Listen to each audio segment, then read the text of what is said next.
Disclaimer, ang kwentong ito ay kathang-isip lamang at naglalaman ng mga elemento ng kababalaghan, katutubong paniniwala, at espiritual na pananampalataya.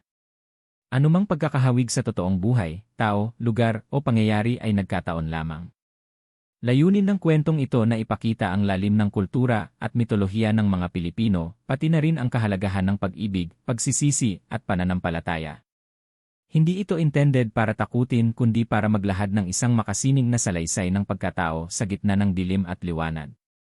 Tahimik ang kabundukan ng silangang Cordillera nang dumating ang isang estrangherang babae sakay ng isang kalabaw. Balot ng puting tela ang kanyang katawan, may buhol ng pulang sinulid sa kanyang pulso, at may hawak siyang baston na may ukit ng buwan at araw. Siya si Dalia, isang babaylan, tagapamagitan ng mga espiritu at ng mundo ng mga tao. Hindi siya basta dumating para magpagamot o magturo. Tinawag siya ng hangin. Isang panaginip gabi-gabi ang sumasanib sa kanyang isip, isang tinig na umiiyak sa gubat, tumatawag sa ngalan ng liwanag. At sa bawat panaginip, nauwi ito sa dilim, isang peres ng mata na pulang-pula, puno ng sakit, hindi galit. Pagdating niya sa nayong may pugo, pinandilatan siya ng mga matatanda. "Bakit ka narito, Dayo?" tanong ng isang matandang lalaki na may tato ng ahas sa kanyang dibdib. "Ang lugar na ito ay may sumpa. Ang gubat ay hindi basta nilalapitan." Ngunit hindi nagpatinag si Dalia. "May humihingi ng tulong," sagot niya. "At ako'y dumating hindi para manghimasok, kundi makinig." Tumira siya sa isang kubo sa gilid ng gubat. Hindi nagtagal, napansin ng mga taga-nayon ang kakaibang bagay. Bumalik ang mga bulaklak sa tuyo nilang taniman, ang mga bata ay di na nananaginip ng masama, at ang hangin ay tila hindi na kasing bigat ng dati. Subalit sa gitna ng katahimikan, may nararamdaman si Dalia na hindi maipaliwanag. Sa tuwing palapit na ang kabilugan ng buwan, may bulong ang hangin. May tila hakbang sa paligid ng kanyang kubo. At isang gabi, sa gitna ng ulan, tumambad sa kanya ang isang nilalang, isang lalaki, basang-basa, sugatan, at nanginginig. Hindi niya makita ang mukha nito. Ngunit alam niyang hindi ito ordinaryong tao. Ang balat ay maputla na tila nawalan ng araw sa loob ng daang taon. Ang mga matay tila may bahid ng hayop, ngunit puno ng lungkot. Nang tinanong niya kung sino ito, sagot lang nito, "Wala akong ngalan ngayon. Wala akong karapatang magpakilala." Ngunit hinayaan niya itong pumasok. Tinahin niya ang sugat nito. Tahimik itong nanatili habang pinapainom niya ng salabat. Hanggang sa marinig niya ang bulong ng kanyang mga anting-anting, taglay nito ang kadiliman ng daan-daang taon. Sa mga sumunod na araw, inilihim niya ang pagbisita ng lalaki sa kanyang tahanan. Lingid sa kanyang kaalaman, pinagmamasdan siya nito tuwing gabi mula sa dilim. Hindi upang saktan, kundi upang tiyakin na ligtas siya. Nag-umpisang mapanaginipan ni Dalia ang nakaraan, isang taong umiiyak sa harap ng altar, isang sinumpang lihim sa gitna ng kabubatan, isang puso na binihag ng kasalanan. At sa huli ng bawat panaginip, maririnig niya ang parehong tinig, "Tulungan mo ako."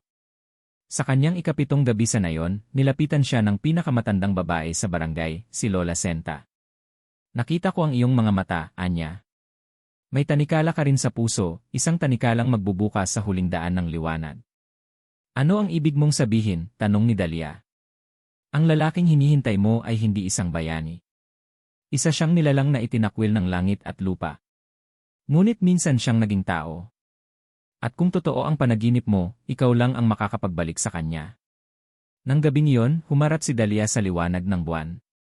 Pinikit niya ang kanyang mga mata, inilapat ang kamay sa lupa, at nanalangin, "Kung ako nga ang pinili mong gabay, ipakita mo ang daan. Kahit ang gabing ito ay dilim, sisindihan ko ang kandila ng pag-asa." At sa likod ng kanyang bahay, sa ilalim ng puno ng balete, muling lumitaw ang lalaking sugatan. Ngunit ngayong gabi, may sinabi ito sa kanya, "Hindi mo ako kailangang gamutin. Kailangan mo lang akong pakinggan. Ako'y may kumpisal." Isa akong pinutol ni Dalia ang kanyang salita. "Hindi pa ngayon, Anya. Ngunit darating ang oras. At kapag handa ka na, andito ako." At sa unang pagkakataon, umiti ang lalaki. Isang ngiting may kirot, may pag-asa. At sa gitna ng katahimikan ng gabi, sumanib sa hangin ang tinig ng panibagong simula. Ang gabi ng kabilugan ng buwan ay sagrado sa maraming katutubo. Para kay Dalia, ang gabi ring ito ang nagsilbing portal, isang pintuang nagbubukas ng mundo ng espiritu at ang mundong kanyang kinabibilangan. Ngunit sa gabing ito, hindi espiritu ang dumalaw sa kanya. Isa itong nilalang ng laman at dugo, ngunit hindi rin ganap na tao. Sa labas ng kanyang kubo, sa ilalim ng liwanag ng buwang bilog na bilog, nakita niyang muli ang lalaking sugatan. Mas malinis na ngayon, ngunit may aninag ng pighati sa mga mata. Tila maraming taon na itong hindi natulog ng mahimbing. Pumunta ka ulit, ani Dahlia habang kinukunan ng tubig ang palanggana. Hindi mo ba alam na delikado ang gumala kapag ganito ang buwan? Tahimik lang ang lalaki. Tumango. Alam ko. Pero dito lang ako nakakaramdam ng katahimikan. Hinayaan niya itong umupo sa harap ng apoy. Habang pinakukuluan niya ang halamang gamot, napansin niyang hindi tumitingin ang lalaki sa apoy, parang iniiwasan ito. Hindi mo ba gusto ng init? Sumagot ito ng mahina, ang apoy ay paalala ng aking pagkakasala. At sa bawat init nito, naaalala ko kung paano ako nasunog sa sariling kagustuhan. Hindi na siya nag-usisa pa. Sa halip, inabutan niya ito ng pinaglagaan ng damong ligaw. Ikinagulat niya nang halos matumba ang lalaki sa pait ng lasa. Isa ka ngang hindi sanay sa mundo ng mga buhay, biro niya. Ngunit mumiti lang ito ng mapait. Hindi ko na nga alam kung saan ako kabilang. Sa mga sumunod na gabi, naging madalas ang pagbisita ng lalaki. Laging tuwing gabi. Laging kapag bilog ang buwan, o kung minsan, kapag sobrang tahimik ang paligid. Hindi nito sinasabi ang pangalan. Hindi rin nito tinatanong si Dahlia kung sino siya o anong ginagawa niya roon. Pero sa pagitan ng katahimikan nila, may unti-unting pag-unawa. Isang gabi, habang tinatahi ni Dahlia ang punit na tela ng kanyang banig, nagtanong ang lalaki, bakit ka talaga narito? Hindi ka taga rito. Alam ko ang tunog ng paa ng dayuhan. Saglit siyang tumigil. May tumatawag sa akin sa panaginip, sagot niya. Isang nilalang na puno ng sakit, puno ng pagsisisi. Kaya ako narito para hanapin siya. Hindi siya sumagot. Ngunit napansin niyang tumigas ang panga ng lalaki. Lumipas pa ang mga linggo. Sa bawat pagdalaw ng lalaki, mas lumalim ang damdamin ni Dahlia. Hindi niya inaasahan yon. Isa siyang babaylan. Tagapagpagaling. Hindi dapat na impluwensyahan ng damdamin. Ngunit may kakaiba sa lalaking ito, parang hindi siya nilalang ng kasamaan. Para bang pinilit lamang siyang hilahin ng dilim. Isang gabi, inanyayahan niya itong sumama sa ritual ng panalangin. Tahimik itong tumayo sa likod niya habang pinapailalim niya ang sarili sa lakas ng kalikasan. Ngunit sa kalagitnaan ng orasyon, naramdaman niya ang kakaibang panginginig sa paligid. Parang may enerhiyang hindi tanggap ng lupa. Paglingon niya, nakita niyang pawis na pawis ang lalaki, nanginginig, at tila lumalaban sa loob ng kanyang katawan. Hindi na ito ang mukhang lalaki. Tumutubo ang matatalas na kuko sa kamay nito. Ang balat ay nangingitim. Ngunit kahit ganoon, lumuluha ito. Umalis ka, sigaw niya. Ngunit imbes na tumakbo, lumuhod ito. Patawad. Ayokong saktan ka. Pero hindi ko na kayang itago. Ako ang nilalang sa panaginip mo. Tahimik si Dahlia. Parang sinaksak ang kanyang dibdib. Totoo nga. Ito nga ang aswang na lumuluha sa kanyang panaginip. Ito ang dahilan kung bakit ako narito, sabi niya. Upang gamutin ka. Hindi ako narito para magpagamot. Narito ako upang ikumpisal ang lahat. Tumindig si Dahlia. Kung totoo ang sinasabi mong gusto mong magbago, bakit hindi mo sinabi agad? Dahil natatakot akong mawala ang tanging taong nakikinig sa akin nang walang takot. Ikaw lang. Sa unang pagkakataon, nakita ni Dahlia ang tunay na anyo ng lalaki, hindi ang katawan na may kuko, mata ng hayop o halimaw na anyo. Ang nakita niya ay isang taong basag na basag. Isang kaluluwang gutom sa kapatawaran. Hindi pa niya alam kung kakayanin niya itong tanggapin ng buo. Pero isang bagay ang sigurado, ang puso niyang sanay lamang sa dasal at halaman ay ngayon unti-unting bumibigay sa isang lihim na pag-ibig. At sa gabing iyon, sa ilalim ng kabilugan ng buwan, sinimulan ni Dahlia ang landas na walang kasiguruhan, ang pag-ibig sa isang nilalang na hindi sigurado kung siya ay tao pa nga ba. Mula noong gabing ipinagtapat ng lalaki ang kanyang kalagayan, tila nabuksan ang isang pinto sa pagitan nila ni Dahlia. Hindi ito pinto ng tiwala, kundi isang madilim, makipot, at mapanganib na landas, ang daang patungo sa isang uri ng damdaming hindi inaasahan. Pag-ibig sa isang nilalang na isinumpa. Hindi alam ni Dahlia kung paano ito nagsimula. Baka noong una niyang tahiin ang sugat ng lalaki. O baka noong una silang nag-usap sa ilalim ng buwan. Ngunit ngayon, malinaw, siya ay naakit, hindi sa anyo, kundi sa bigat ng kaluluwang dala ng lalaking ito. Bawat gabi, dumarating ang lalaki. Hindi palaging eksakto ang oras, pero palaging tahimik ang kanyang paglapit, parang aninong dumudulas sa pagitan ng mga damo. Minsan, kasama niya ang mga ligaw na ibon, minsan naman, ang mga alon ng hangin ay tila yumuyuko habang siya ay dumaraan. Wala ka pa ring pangalan, puna ni Dahlia isang gabi habang sila'y magkasamang naglilinis ng halamang ugat sa tabi ng ilog. Kahit anino binibigyan ng katawagan. Tahimik lang ang lalaki. Ngunit maya-maya, bulong niya, noong ako'y tao pa, ang tawag sa akin ay Simeon. Simeon, ulit ni Dahlia, hinaplos ang pangalan na parang ito ay matagal nang nawala sa hangin. Isang matandang ngalan. May bigat. Para bang dala ang kasaysayan. Dahil dala ko nga, mahinang sagot ni Simeon. Dala ko ang mga kasalanang pilit kong nilimot. Hindi na siya nag-usisa. Sa halip, pinakiramdaman niya ang bawat kilos ni Simeon, ang paraan ng kanyang paghawak sa lupa, kung paanong nag-aalangan itong tumingin sa mata ng araw, at kung paanong kumakapit ang kanyang paningin sa tuwing si Dahlia ay nakatalikod. Minsang gabi, bumuhos ang ulan ng di inaasahan. Sumilong sila sa ilalim ng isang sanga ng punong balete. Sa kabila ng lamig, naramdaman ni Dahlia ang init ng balikat ni Simeon sa tabi niya. Takot ka pa rin sa ulan, tanong niya. Hindi sa ulan, sagot ni Simeon. Sa mga alaala ng ulan ang gabing iyon. Ang apoy. Ang pagtaksil. Hindi man niya alam ang buong istorya, naramdaman niyang muling sumakit ang loob ni Simeon. At para bang nahikayat ng katahimikan ng ulan, sumandal ito sa kanyang balikat, marahan, mabigat, pero puno ng tiwala. Bakit mo ako pinapapasok sa iyong mundo? Tanong ni Simeon, halos pabulong. Dahil kahit paanong kadiliman, hindi mo ako sinaktan, sagot ni Dahlia. At sa bawat gabing bumabalik ka, pinipili mong manatiling tao. Hindi sinagot ni Simeon iyon. Ngunit nang sumulyap siya kay Dahlia, may mumunting luha sa gilid ng kanyang mata. Hindi dahil sa lungkot. Kundi marahil, sa kakaibang pakiramdam na sa kabila ng kanyang anyo, may isang taong handang makinig, hindi tumakbo. Simula noon, nagbago ang ihip ng hangin sa paligid ni Dahlia. Napansin ito ng mga espiritu ng gubat. Ang mga ibon na dati kumakanta sa kanyang bintana ay tila umiiwas na.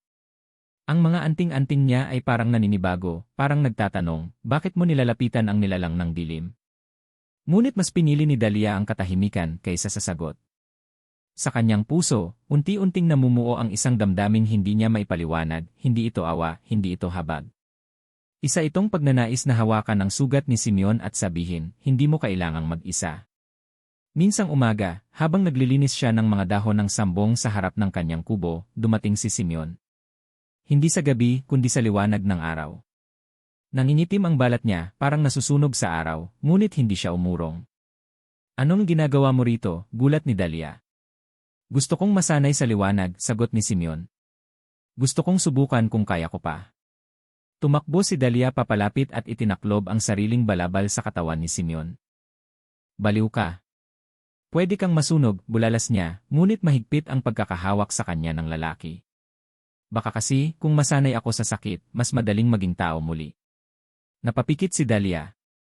Sa gitna ng paglalaban ng liwanag at dilim, heto silang dalawa, isang babaylan na mula sa liwanag, at isang aswang na ngayoy handang masaktan, masunog, para lang sa pag-asang siya'y muling magiging tao.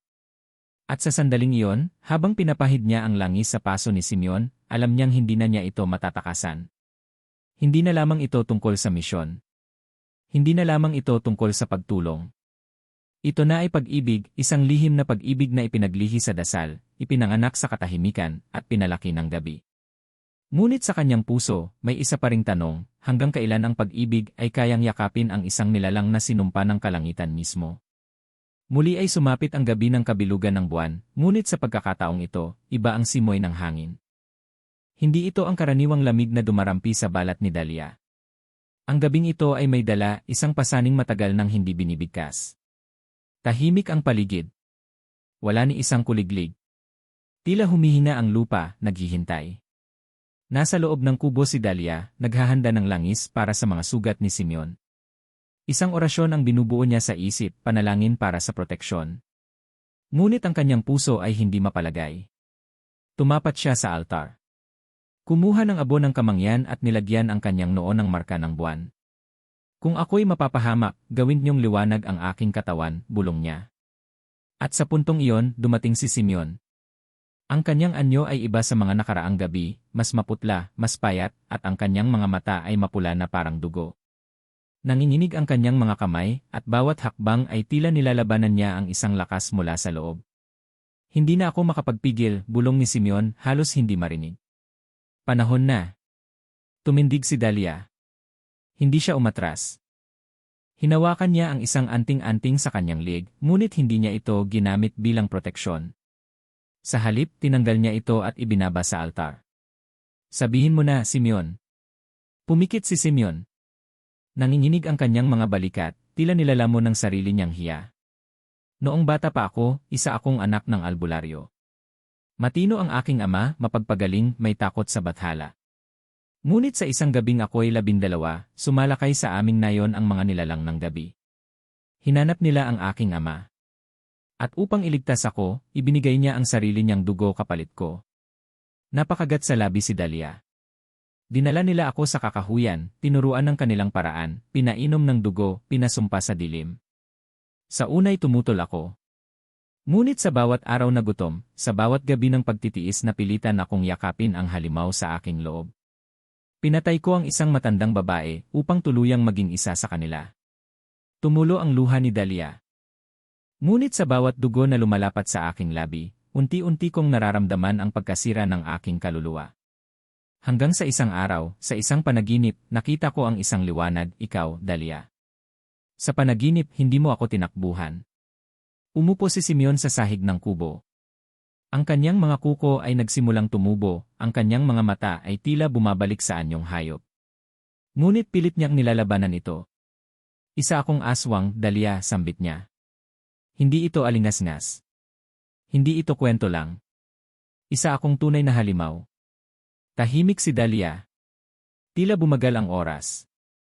Sa kanyang loob, nagbabanggaan ang dalawa, ang kanyang tungkulin bilang babaylan, tagapangalaga ng balanse ng mundo, tagapuksa ng mga nilalang na lumalabag sa batas ng kalikasan at ang tibok ng kanyang puso. Ngunit tumindig siya. Lumapit kay Simeon. At sa isang iglap, hinawakan niya ang kamay nito. Mainit. Puno ng put. Ngunit buhay. Hindi pa ganap na nawawala. Simeon, anya. Hindi mo kailangang patunayan kung gaano kakadilim. Ang kailangan mong patunayan ay kung handa kang hanapin ang liwanag. Lumuhod si Simeon sa kanyang harapan. Hindi upang magsumamo, kundi upang isuko ang lahat. Ang kanyang lihim. Ang kanyang anyo. Ang kanyang puso. At sa unang pagkakataon, niyakap siya ni Dalia, hindi bilang isang halimaw, kundi bilang isang nilalang na sugatan. Ngunit sa labas ng kubo, sa lilim ng mga punong anino, may mga matang nakatingin. Ang mga matatanda ng nayon. Ang mga bantay ng kagubatan. At sa kanilang mga tingin, alam ni Dalia, nagsimula na ang unos. Ang mundo ng tao at ang mundo ng mga nilalang ay muling magtatagpo. At sa gitna ng mga ito, ang pag-ibig ng isang babaylan at ng isang aswang ay sisikat at maaaring masawi. Lumipas ang isang araw matapos ang pagsisiwalat ni Simeon, ngunit ang katahimikan ay hindi na muling bumalik sa paligid ni Dalia. Ang hangin sa kanyang kubo ay mabigat. Ang mga dahon ay hindi na kumakampay gaya ng dati. Kahit ang mga halamang gamot na kanyang alaga ay tila nanlalanta sa di maipaliwanag na dahilan. Kinabukasan, isang matandang babaylan mula sa kabilang nayon ang dumalaw. Dala nito ang kanyang baston, may nakasabit na mga buto ng ahas at palaspas. Hindi ito ngumiti. May nararamdaman ang kalikasan, Dalia, wika ng matanda. Isang enerhiyang hindi dapat nananatili sa lupain ito. Tumango si Dalia. Hindi niya sinubukang magpaliwanag. Alam niyang nararamdaman ng matatanda sa paligid ang presensya ni Simeon. Hindi na ito maaaring itago. Hindi mo lang sinusuway ang kautusan ng ating lahi, dagdag ng matanda. Isinusugal mo rin ang balanse ng kalikasan. Isang aswang ang nilalapitan mo gabi-gabi. Sa unang pagkakataon, tiningnan ni Dalia ng diretsyo ang kanyang guro. Kung siya ay nananabik na muling maging tao, hindi ba tungkulin nating gamutin siya? Umiling ang matanda. Ang ibang sugat, kahit hilumin mo, ay nananatiling latay sa kaluluwa. Ang halimaw ay hindi muling nagiging ganap na tao. Pagsisinungaling iyan ng puso mo. Pagkaalis ng matanda, pinuntahan ni Dalia si Simeon sa kabubatan. Mahinang-mahina ito. Lumalalim na ang kanyang mga kuko at ang kanyang balat ay tila nawawalan ng laman. Halos hindi na ito makatingin kay Dalia. Hindi na ako makakalapit sa nayon, anito. Ramdam ko na ang pagkutya ng kalikasan. Ang mga hayop ay umiiwas na sa akin. Pati ang mga ugat ng punong kahoy, ayaw na akong patuluyin. Lumuhod si Dalia sa tabi niya. Ako ang pupunta sa'yo. Araw-araw. Hanggang sa makayanan mo ang sakit. Ngunit umiling si Simeon. Hindi ito sakit na gumagaling. At sa bawat gabing kasama kita, nadarama kong baka ako na rin ang panganib na hindi mo kayang gamutin. Sa mga sumunod na gabi, patuloy ang kanilang lihim na pagkikita. Ngunit ang dating mga titig na puno ng pag-asa ay unti-unting napalitan ng pangamba. Si Dalia ay nagsimulang mapanaginipan ang mga multo ng kanyang mga ninuno. Sa kanyang mga panaginip, binibigyan siya ng babala, kapag pinili mong mahalin ang nilalang ng dilim, mawawala sa iyo ang liwanag. At sa sandaling iyon, ikaw ay hindi nababaylan, isa ka ng taong ligaw. Isang araw, habang siya ay nanggagamot ng isang batang may lagnat sa nayon, isang matanda ang lumapit at ibinulala sa buong harapan ng mga tao, si Dalia ay hindi nadalisay. Nakita namin siyang kausap ang isang nilalang sa kabubatan. Isang aswang. Nabigla ang buong nayon. May ilan na lumayo agad sa kanya. Ang iba sumigaw. Isa pang albularyo ang lumapit at hinawi ang kanyang mga halamang gamot. Hindi na siya karapat-dapat, sigaw nito. Siya ay itinakwil na ng mga diwata. At sa isang iglap, ang babaeng hinahangaan ng lahat ay naging isang babaeng kinatatakutan. Hindi na siya pinayagang makapasok sa lugar ng mga ritual. Hindi na siya sinasama sa mga paghilom. Wala ni isa ang lumalapit sa kanyang kubo. Sa gabing iyon, hindi siya nilapitan ni Simeon. Pagkagising niya kinabukasan, isang halamang ugat ang kanyang napansin sa harap ng kanyang pintuan, isang ugat ng yakal na ginagamit lamang sa pagluluksa ng isang aswang. Senyales ito, si Simeon ay umalis. Pinili nitong lumayo sa kanya. Niyakap ni Dalia ang ugat. Napaluha siya. Hindi dahil sa galit, kundi dahil sa bigat ng katotohanang kahit gaano kalalim ang pag-ibig, may mga daigdig talagang hindi basta maaaring magsanib. Lumipas ang mga araw. Ang gubat ay tila nanahimik. Ang kanyang puso ay unti-unting natutuyo, gaya ng mga halamang hindi na dinidiligan. Ngunit sa kanyang kalooban, may mumunting apoy na nananatili, ang pag-asang balang araw, muling tatahakin ni Simeon ang daang patungo sa liwanag. At sa panahong iyon, siya ay handang muling sumalubong. Ngunit sa ngayon, siya ay maghihintay. Kahit siya'y itakwil ng nayon, kahit siya'y tanggihan ng mga espiritu, sa kanyang puso ay nananatiling totoo ang isang bagay, hindi lahat ng halimaw ay pinili ang pagiging halimaw. At hindi lahat ng pag-ibig ay dapat puksain, kahit ito'y pinanganak sa dilim. Ang mga araw ay naging linggo. Ang mga gabi ay tila hindi na natatapos. Walang bakas ni Simeon. Wala ni anino, ni huni ng hayop na naguulat ng kanyang pagdaan. Si Dalia ay nanatiling tapat sa kanyang kubo, pinananatiling buhay ang kaunting mga halamang hindi pa nalalanta, at ang apoy na minsan ay nagsilbing tanglaw nilang dalawa, ngayon ay siya na lang ang nagbabantay. Hanggang sa isang gabi. Bigla na lang humangin ng malakas. Mula sa kawalan, isang mga pakpak ng paniki ang lumipad sa langit. Ang mga pusa sa paligid ng nayon ay nagsigawan. Ang mga kuliglig ay sabay-sabay na tumahimik. Dahan-dahang bumukas ang pintuan ni Dalia. Sa liwanag ng buwan, isang lalaking nakayuko ang lumitaw.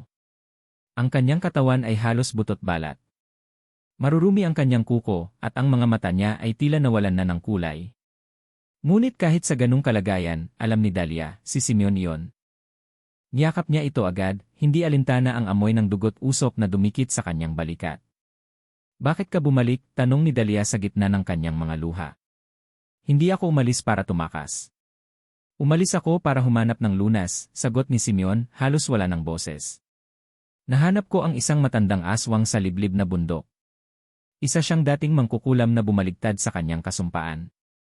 Sinabi niya sa akin ang isang paraan upang masubok kung tunay pa ang aking kaluluwa. Ano? Tanong ni Dalia, nababahala. Dugong panubos, sagot ni Simeon. Kailangan kong isuko ang halimaw sa loob ko. Pero upang gawin yon, kailangan kong ihain ang sarili ko sa apoy ng pagsubok. Napalunok si Dalia. Ang apoy ng pagsubok ay isang sinaunang ritual ng mga babaylan at nilalang na nais magbalik loob. Kakaunti ang nakaliligtas. Iilan lang ang nakatanggap ng kapatawaran mula sa mga espiritu ng kalikasan. Kailan mo balak gawin ito? Tanong niya. Ngayong gabi, sagot ni Simeon. Kung papayag kang samahan ako. Hindi nagdalawang isip si Dahlia. Kinuha niya ang langis ng niyog, ugat ng dalinghita, at ang anting-anting ng kanyang ina. Tinungo nila ang batong apoy, isang sinaunang altar sa gitna ng kagubatan kung saan isinasagawa ang mga ritual ng pagsubok. Ipinagbawal na ang paggamit nito noon pa, ngunit sa mga kagaya ni Dahlia at Simeon, ito na lang ang natitirang pag-asa. Nang makarating sila sa altar, pinalibutan agad sila ng mga hayop, mga uwak, bayawak, at mga ligaw na aso. Ngunit hindi sila umatake. Tahimik lang silang nanonood. Tila alam nilang isang matandang ritual ang muling mabubuhay. Pumatong si Simeon sa gitna ng batong pula. Doon, binuksan niya ang kanyang braso gamit ang isang ngipin ng ahas, at mula roon ay dumaloy ang dugo, itim, malapot, at mabaho. Bumigkas si Dahlia ng orasyon, pinapawisan sa bawat salita. Sa ngalan ng liwanag at dilim, sa ngalan ng pag-ibig at pagsisisi, hinihiling ko sa mga diwata at espiritu ng kagubatan, pakinggan ang panalangin ng isang pusong nais bumalik. Biglang sumiklab ang apoy mula sa apat na sulok ng altar. Ang katawan ni Simeon ay nabalot ng liwanag. Nagsimula itong manginig parang may hinahatak mula sa kanyang loob. Biglang sumigaw si Simeon, isang ungol na hindi na sa tao, isang halimaw na nilalabanan ang paghiwalay sa kanyang katawan. Tulungan mo ako, Dahlia, sigaw niya. Hinawakan ni Dahlia ang kanyang ulo. Sa kanyang mga mata, nakita niya ang dalawang anyo, ang batang lalaking minsang inosente, at ang hayop na nilamon ng dilim. Huwag kang bibitaw, sigaw niya. Hindi ikaw ang halimaw. Ikaw ang batang piniling magmahal kaysa pumatay. Isang malakas na pagsabog ng liwanag ang sumiklab. Natumba si Dahlia. Pagmulat ng kanyang mata, wala na ang apoy. Ang batong altar ay muling nanahimik. Ang mga hayop ay nagsyalisan. Sa gitna, nakahandusay si Simeon, hindi na nilalang ng dilim, kundi isang lalaking payat, marungis, at lumuluha. Dahlia, mahina niyang tawag. Ako ba'y tao na muli? Lumapit si Dahlia. Pinakinggan ang kanyang puso. Tumitibok ito, hindi mabangis, hindi magulo. Kalmado. May ritmo ng buhay. Hindi ka na aswang, Simeon, sagot niya, halos di makapaniwala. Hindi ka na halimaw. Sa gabing iyon, sa gitna ng kagubatan, nagsimula ang bagong yugto sa pagitan nila. Ngunit sa ilalim ng liwanag ng buwan, alam nilang may kapalit ang lahat. Sapagkat habang binuhay ni Simeon ang kanyang pagkatao, may mga nilalang sa dilim na nawalan ng isa sa kanilang kasamahan. At ang mga ito ay hindi magpapatawad. Sa sandaling muling naging tao si Simeon, parang biglang bumalik ang kulay sa kanyang mundo. Ang kanyang balat ay muling naging mainit, ang kanyang mga mata ay nagliwanag ng damdaming hindi niya naisip na muling madarama, kapayapaan. Ngunit hindi pa man sumisikat ang araw, isang masamang balita ang bumalot sa kabubatan. Ang mga nilalang ng kadiliman, ang mga kasama ni Simeon noon sa kanyang madilim na samahan, ay nabalisa. Ang kanilang ugnayan ay likas at espiritual, at nang maramdaman nilang isa sa kanila ay nawala, ang balanse ng kanilang kapangyarihan ay nabasag. Para sa kanila, ang pagbalik ni Simeon sa pagiging tao ay isang uri ng pagtataksil. At ang mga nilalang na ito ay hindi marunong magpatawad. Isang gabi, habang nagpapahinga si Simeon sa tabi ng ilog, isang mabangis na sigaw ang lumampas sa hangin. Nakadama siya ng matinding ginaw. Isang nilalang na may hugis tao, ngunit may anino ng paniki at amoy ng bulok na laman ang lumitaw mula sa kadiliman. Simeon, itinakwil mo kami, ang tinig nito ay parang tinig sa hangin. Sa isang iglap, siya ay pinagtulungan ng tatlong nilalang. Mabilis. Malupit. Wala siyang kalaban-laban. Muling bumalik ang kanyang takot na hindi siya kailanman tunay na makakatakas sa dilim. Ngunit bago pa siya tuluyang lapain, isang liwanag ang bumalot sa kanyang katawan. Ang mga nilalang ay napaatras. Hindi niyo siya maaaring angkinin muli, isang boses ang nagsalita. Si Dahlia. Bitbit niya ang pinakamatandang anting-anting mula sa kanyang lahi, ang sugat ng araw, isang kapangyarihang hindi ginamit sa mahigit isang siglo. Isa itong pambihirang sandata na kayang tunawin ang mga kaluluwang itinanggi na ng liwanag. Ngunit may kapalit. Kung gamitin mo ang sugat ng araw, itatakwil ka ng kalikasan. Hindi ka na muling makikipag-usap sa mga espiritu. Mawawala ang iyong bisa bilang babaylan. Ito ang babala sa kanya ng kanyang ninuno. Ngunit sa oras na yon, hindi siya nag-alinlangan. Binigkas niya ang panalangin. Sa ngalan ng lahat ng pinatay at pinatawad, isinusumpa ko ang liwanag na magpapalaya sa inyo, bawat anino, bawat lihim, bawat galit. Pumutok ang liwanag. Ang mga nilalang ay nagsisigaw, nagsitakbo, naglaho sa usok. Ngunit si Dalia ay napaluhod. Bumalik sa kanya ang kanyang anino, ngunit nawala ang kanyang kapangyarihan. Ang mga damo sa kanyang paligid ay hindi na tumutugon. Ang hangin ay hindi na niya mautos. Ang mga hayop ay tumalikod. Sa mga mata ng kalikasan, isa na lamang siyang ordinaryong tao. Niyakap siya ni Simeon. Bakit mo to ginawa? Tanong niya. Dahil ako ang pumili sa iyo. Higit sa tungkulin ko, higit sa kapangyarihan. Ikaw ang pinili ko, Simeon. Ngunit hindi diyan nagtapos ang kanilang paghihirap. Kinabukasan, bumalik si Dalia sa nayon, dala si Simeon. Wala na siyang kapangyarihan upang ipagtanggol ang sarili, ngunit kailangan niyang harapin ang kanyang mga kababayan. Nagtipon ang mga matatanda sa gitna ng ngayon. Ang mga tao ay tahimik, puno ng tanong at pangamba. Dinala mo dito ang aswang na binalik loob, sigaw ng isa. At ikaw, hindi na babaylan. Anong silbi niyo pa? Humakbang si Dalia, marahan ngunit buong tapang. Hindi na ako babaylan. Ngunit ako ay naging tao pa rin. At bilang tao, pinili kong maniwala sa pagbabago, sa kapatawaran. Pinili kong labanan ang takot sa halip na itaboy ang isang nilalang na nais muling mabuhay sa liwanag. Tahimik ang lahat. Ngunit bago pa man sila hatulan, isang batang lalaki ang lumapit. Ako po gumaling sa halamang iniwan ni Dalia sa bahay namin, anya. Ang ama ko ginamot po niya noon. Unti-unting sumunod ang iba. Isa-isang nagsalita ng kabutihan ni Dalia sa kabila ng kanyang lihim na pag-ibig sa isang aswang. Sa huli, tumayo ang pinakamatandang babaylan. Ang batas ng kalikasan ay hindi laging unawain ng tao. Ngunit sa puso ng tao, may batas din ang batas ng awa, ng pagbabagong loob, ng pag-ibig. Tahimik.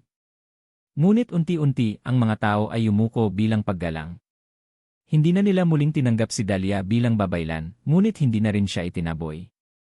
Siya ay naging gabay ng mga batang nangangailangan, tagapagturo ng kabutihang loob. Si Simeon, bilang bagong tao, ay tumulong sa pagtatanim, paggawa ng mga bahay, at paghahanap ng pagkain para sa nayon. At sa gitna ng simpleng buhay na yon, nawala ang takot. Nawala ang galit. Nawala ang uhaw sa dugo. Ang natira ay ang liwanag, hindi ng kapangyarihan, kundi ng pusong nagmahal, nagsakripisyo, at nagpatawad. Isa.